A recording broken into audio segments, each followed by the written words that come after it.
नमस्कार मित्रो, पुन्हा एकदा वॉक हेरिटेज या चॅनलवर आपणा सर्वांचे मनपूर्वक स्वागत. आज आपण भुवनेश्वर येथील चारधाम क्षेत्रातील प्रसिद्ध जगन्नाथपुरी तसेच भारतातील सर्वात प्राचीन लेण्या उदयगिरी, खंडगिरी तसेच या मंदिरांच्या नगरीतील प्रसिद्ध असे लिंगराज मंदिर, सुंदर असे मुक्तेश्वर मंदिर व सरस्वतींचे चित्रकारिणी मंदिर यांच्याविषयी माहिती घेणार आहोत. मी आज आंध्र प्रदेश विशाखापट्टणमच्या बॉर्डरपासून ओडिशा राज्यामध्ये प्रवेश केला व उदयगिरी, खंडगिरी या गुंफा पाहण्यासाठी पोहोचलो. या लेण्या इसवी सन पूर्व प्रथम शतकात खारवेल राजे व त्यांचे उत्तराधिकारी यांनी खोदल्या. येथील राणी गुंफा ही लेणी 2 मजली असून सर्वोत्तम आहे, तर हाती गुंफा येथे खारवेल राजांचा शिलालेख कोरलेला असून तो इसवी सन पूर्व 1 शतकातील ब्राह्मी लिपीत आहे. यामध्ये त्यांच्या राज्यकाळात केलेल्या उत्कृष्ट कार्याचा उल्लेख आढळतो. तर खंडगिरी गुंफांमध्ये जैन 24 तीर्थकर व त्यांची शासन व्यवस्था यांचा उल्लेख, तसेच अनंत गुंफामध्ये असलेले गजलक्ष्मी, सूर्य व स्वस्तिक यांची शिल्पे ही पाहावीच अशीच आहेत.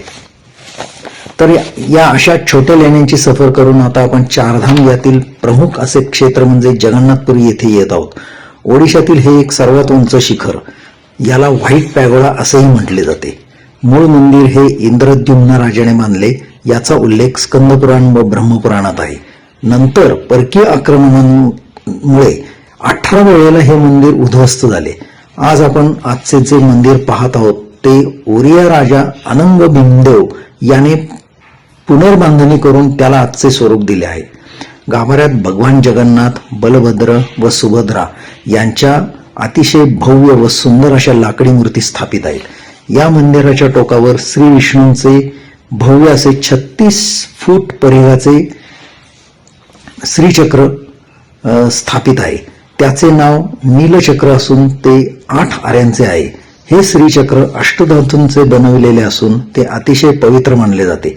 मंदिराच्या एकूण 4 प्रवेशद्वारांपैकी मुख्य प्रवेशद्वाराला सिंहद्वार म्हणतात.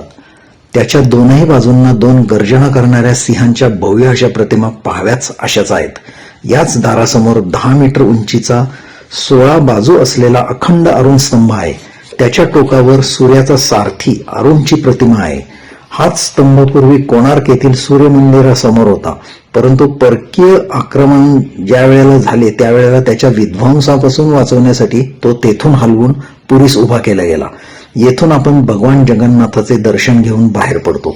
बाहेर पडल्यानंतर आपल्याला असे मंदिराच्या शिखराकडे जर आपण पाहिले तर श्रीचक्राच्या तिथे असे विशेष जाणवते की त्याच्यावर जो पांढऱ्या रंगाचा ध्वज आहे तो वाऱ्याच्या विरुद्ध दिशेला फडकताना दिसतो. त्याच्या खाली काही रंगीत ध्वज सुद्धा उभारलेले दिसतात, ते मात्र वाऱ्याच्या दिशेनेच फडकताना दिसतात.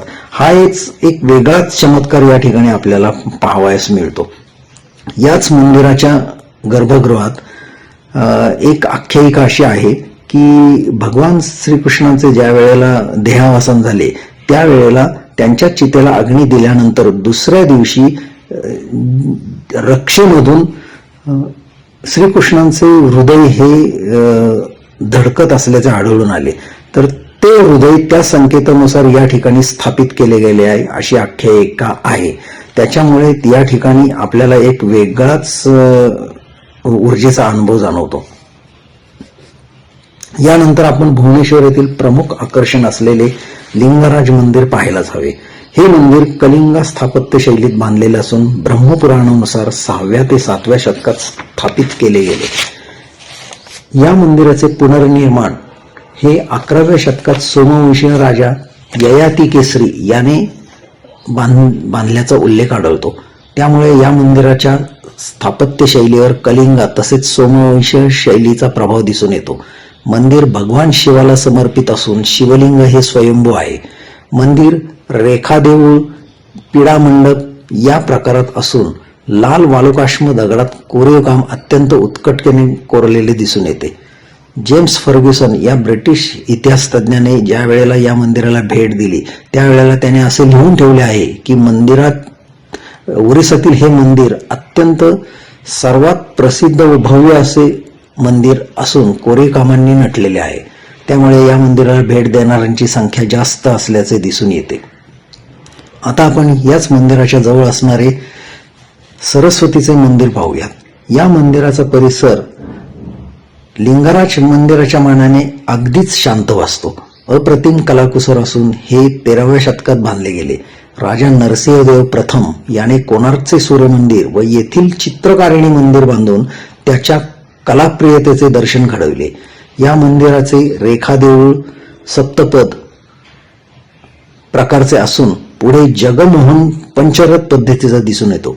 जगमोहनाच्या खालच्या भिंतीवर मिथुन शिल्पे असून उत्तरेकडच्या वरच्या भागात वेणुगोपाळचे उत्तम शिल्प कोरलेले पाहावेच. तर दक्षिणेकडच्या भिंतीवर शिव पार्वती विवाहाचे शिल्प आहे. या मंदिरात आता सरस्वतींची मूर्ती दिसून येत नाही, तर चामुंडेश्वरीची मूर्ती आहे. त्यामुळे येथे गूढ वातावरणाचा अनुभव आपणास येतो. त्यामुळे हे मंदिर जरी छोटेसे असले तरी त्यातील कलाकुसरीसाठी तरी मुद्दाम पाहावे. यानंतर आपण याच्या जवळच असलेले याच शैलीतले एक सुंदर असे मंदिर म्हणजे मुक्तेश्वर मंदिर पाहूयात. हे 9व्या शतकात कलिंग शैलीत रेखा प्रकारात बांधले गेले. याचे शिखर रेखा पद्धतीत तर बाह्य जगमोहन मंडप हा पिढा पद्धतीचा आहे. गर्भगृह हे पंचरथ पद्धतीचे आहे. या मंदिराचे सर्वात प्रमुख वैशिष्ट्य म्हणजे या मंदिरासमोरील तोरणद्वार. असे तोरणद्वार हे भुवनेश्वर मध्ये अन्य मंदिरात दिसून येत नाही. किंबहुना भारतातही हे दुसऱ्या प्रकारचे तोरण असल्याचे दिसून येते. हे तोरण द्वार कोरीवकामाने अलंकृत केलेले असून 2 भक्कम खांब व त्यावर धनुष्याकृती कमान आहे. यावर यक्ष, यक्षी, गंधर्व, देवदेवता या शिल्पांची रेलचेल आढळते. तोरणाच्या दोनही कमानींवर खूपच रेखीव कमनीय अशा यक्षी पोहडलेल्या आहेत. त्यांच्या बाजूलाच अगदी जिवंत वाटणारी माकडे कोरलेली आहेत. गुजरातमधील मोढेराच्या शिवमंदिरात असेच एक तोरण आहे. मंदिराच्या द्वार शाखेवर नवग्रह आहेत. देवळाच्या इतर भागावर अनेक शिल्पे, उदाहरणार्थ उंदीर व मोर ही वाहने असणारे श्री गणेश व कार्तिकेय, नागनागिन, सूर्य व श्री विष्णू इत्यादी उल्लेखनीयच. या मंदिराच्या मंडपाचे वितान शिल्पावरील अप्रतिम कोरीवकाम केलेले 8 पाकळ्यांचे दगडी कमळ पाहून आपण अचंबित झाल्याशिवाय राहत नाही. या कमळाच्या सर्वात बाहेरच्या भागात प्रत्येक पाकळीवर एक अशा सप्तमातृका तिच्या बालकांसमवेत कोरलेल्या असून 8व्या पाकळीवर वीरभद्र आहेत. या मंडपाच्या कोरलेल्या जाळीदार खिडक्या पाहाव्या अशाच आहेत. याच कमळाच्या आतील भागात कार्तिकेय व श्री गणेश या मूर्ती केवळ अप्रतिमच. म्हणूनच हे वितान शिल्प खरोखरच अद्भुत असेच आहे. म्हणूनच मी म्हणेन की या मंदिराच्या प्रत्येक कोपऱ्यातील कला नाजूक रेखीव कोरीवकामाने कलाकुसरीने नटलेल्या आहेत. हे शिवमंदिर असूनही मंदिरात नंदी मात्र नाही, हे विशेष. ययाती केसरी यानेच हे मंदिर बांधवून घेतले. या मंदिराचे जेम्स फर्ग्युसनने जेव्हा भेट दिली तेव्हा ओडिशाच्या मंदिरांमधला एक सुंदर हिरा असे म्हटलेले आहे आणि ते सार्थकच वाटते. म्हणूनच हे मंदिर पाहिल्याशिवाय आपली कलिंग स्थापत्य शैलीच्या मंदिरांची सफर पूर्णच होऊ शकत नाही, हे नक्की. चला तर मग ओडिशा सफरीला पुन्हा एकदा भेटूया नवीन ठिकाणी, नवीन स्थळी. धन्यवाद.